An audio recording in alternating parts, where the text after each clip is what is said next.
I see a lot of people talking about trad wives. Nobody's talking about trad husbands because some of us have them. Just like Cardi B, I don't cook. I don't clean. I got a husband at home doing all that for me. Let's talk about it. I'm Nora McInerny. I'm an author. I'm a podcaster. I am a remarried widow, and my husband for the past 5 years has been a stay-at-home dad.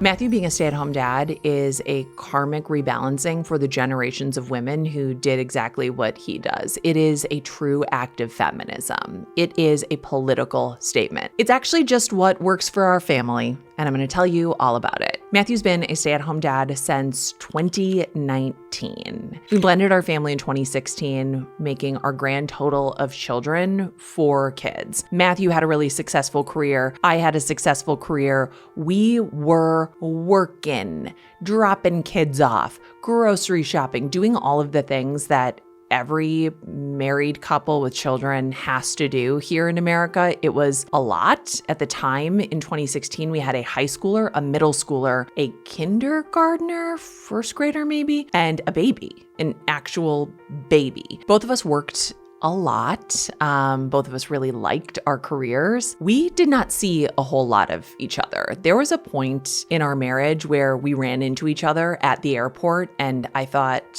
out loud, wait, who's with the kids? And he said, my mom, but your mom's about to be with them. I was on my way somewhere. He was on his way somewhere. I was like, what is happening? It was wonderful. And it was also so chaotic. It was chaotic. It was also really wonderful in a lot of ways. It's just, these are symptoms of a full life, right? Being like, wait, what kid are you going to get? What kid am I going to get? I described parenting as a relay race between events. But there was this point where I realized that we were outsourcing so much of like the living of our lives. We had very little time to actually spend with the kids. We had very little time to spend with each other. We knew something had to change. Matthew was successful. My career was like really taking off. My podcast was getting really big. I was writing a lot of books. I was doing a lot of speaking engagements. My TED Talk came out in 2019, and it just really felt like I had a lot of potential and kind of more unlimited potential as a self-employed person, but also a lot of risk as a self-employed person who didn't have health insurance through her employer because I'm my employer. But Matthew and I were having a conversation about how to do this, and he said to me, I think that you could go further faster if I stayed home. That's a really, really big thing for somebody to choose, a really, really generous thing to choose. I thought, okay, we can do this for like the summer. We'll call it the summer of Maddie. Maddie has been, working to support a family since he was like 22 years old, working relentlessly. I was like, just take the summer off. Okay. Take a sabbatical, take a break, figure out what you want to do with, act 2 of your career and spend the summer with the kids. They got a public pool membership. They went on picnics. They had like the summer of their lives. And then we just kind of extended it. And then the pandemic happened, and Matthew became a middle school teacher, a high school teacher, a first grade teacher, and a daycare provider while all of our kids were at home. And I was at home trying to record a podcast and write books. Let's not talk about the pandemic. We were all there. We all know it sucked. There are a lot of benefits to having a stay-at-home parent. The chaos has been calmed quite a bit. Having one consistent sort of point of contact, one person that the kids know is going to be doing school pickup, school drop off, taking them to doctor's appointments, being the person that the school calls when, they throw up on their shoes at recess. It's been really, really great for that. But more than that, this is the job that really plays to Matthew's strengths. He was very, very good at his other job, and all of those skills transfer really well to being like the CEO and president of a home. A home is a system, a family is a system. He knows how to be efficient. He knows how to get everything that people need. He knows how to get the best out of our kids and me. This man has opinions on dishwashers, not just how to load them, but like brands of dishwashers. I am not like that. I'm not like that at all. I don't like to go to the grocery store, okay? I can't tell you what we're having for dinner because dinner's not here yet. It's the morning. I know that there will be a dinner, but I couldn't tell you what it's going to be. Matthew knows that. He's so good at it. These kids don't miss school events. They're going to their well child appointments. They're going to the dentist regularly. Like, he is on top of it. But there are some challenges. of course. There are challenges with everything. Being a stay-at-home parent is the hardest job that I can imagine. I would never in my life do it. I would not for me. It is relentless. It is most of the time quite thankless.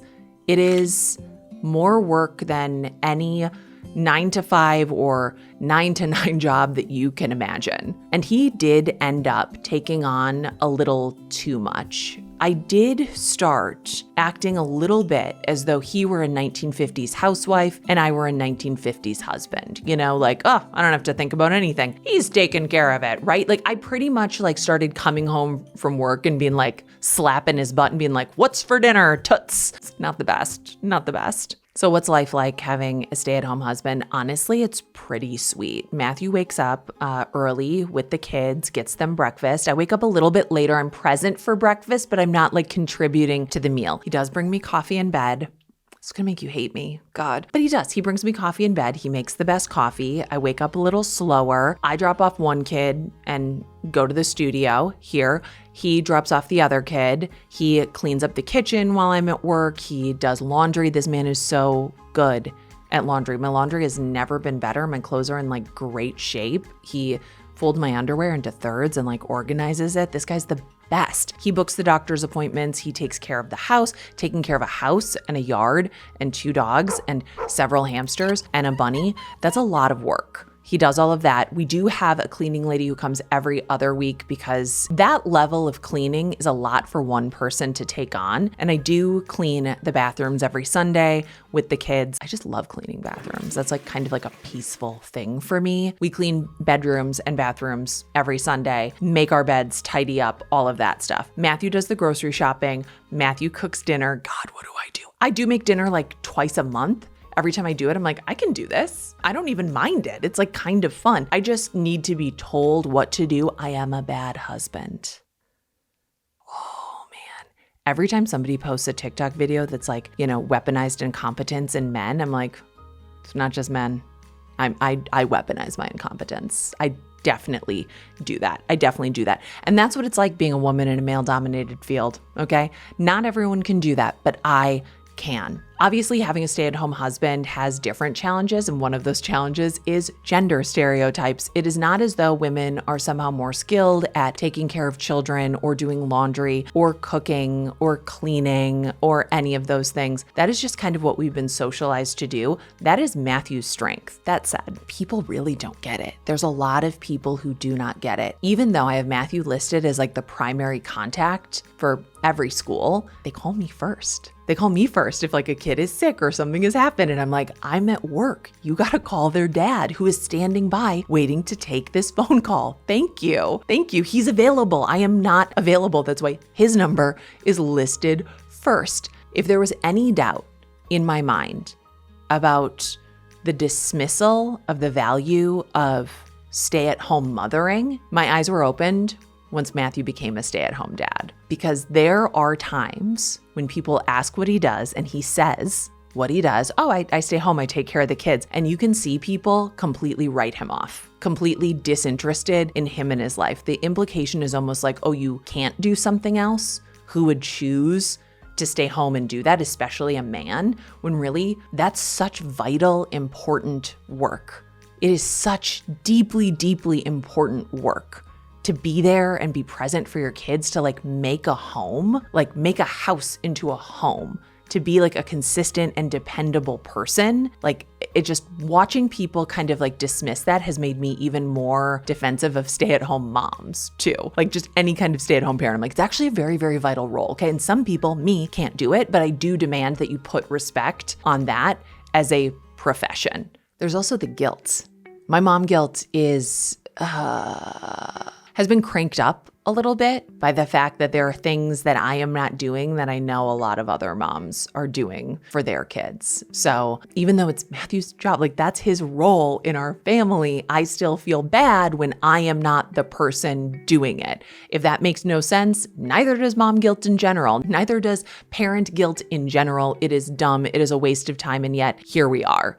But the positive impact on our family and our relationship truly outweighs any of those small challenges. And before this starts to sound like propaganda for like pushing more women to stay home, it's not that. It's not that. I'm no better than you because I have a stay-at-home husband. Like, this is not a sign of my superiority or our family somehow figuring it out. No family has it figured out. Every family is simply trying to survive, and America makes it incredibly hard to survive as a family. For a country that is so obsessed with babies getting born, we truly do not give a rip about what happens to that baby or the family unit that it is in once the baby is actually here. If we did, there would be paid paternity leave, maternity leave, parental leave of all kinds. There would be proper social services for everybody, but there's not. I grew up in the 80s and 90s. I had 2 working parents. I never thought anything of it, right? Like, my dad works, my mom works. That's what they had to do to support 4 kids. And also,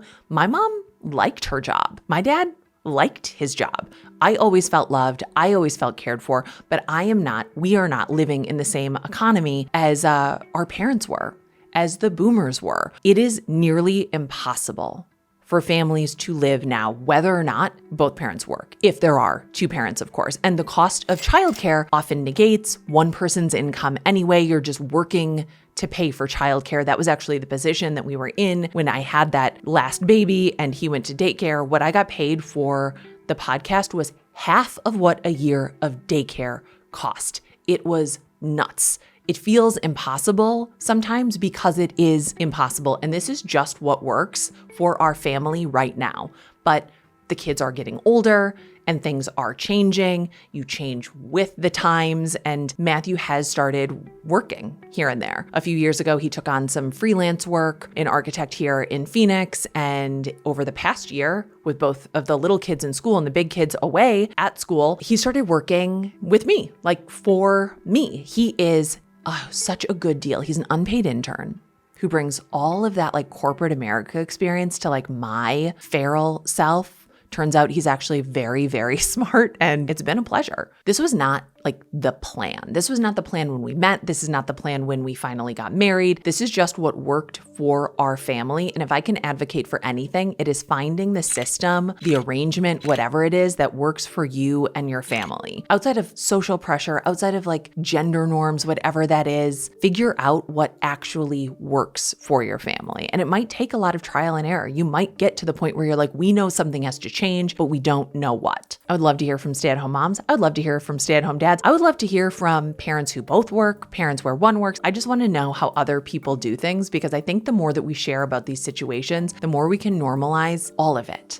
Parenting is so lonely sometimes. You're always sure that you are doing something wrong. You're not. You're just doing what works for your family. I have another video that I'm going to be working on about the economics of stay-at-home parenting, the value of stay-at-home parenting, because I believe it should be paid labor. I believe it should be paid labor, and I will talk about that very soon, because we do have a very specific financial setup to reflect the value of what Matthew is doing, but that's a conversation for another time. Anyways, I'm Nora. I'm an author. I'm a podcaster. I love to talk. I love to chat. I love to jabber. You can email, you can call, and I write a weekly Substack that will be linked below. If you like these kinds of thoughts and words, you can get them in your inbox. Okay, bye. See you soon.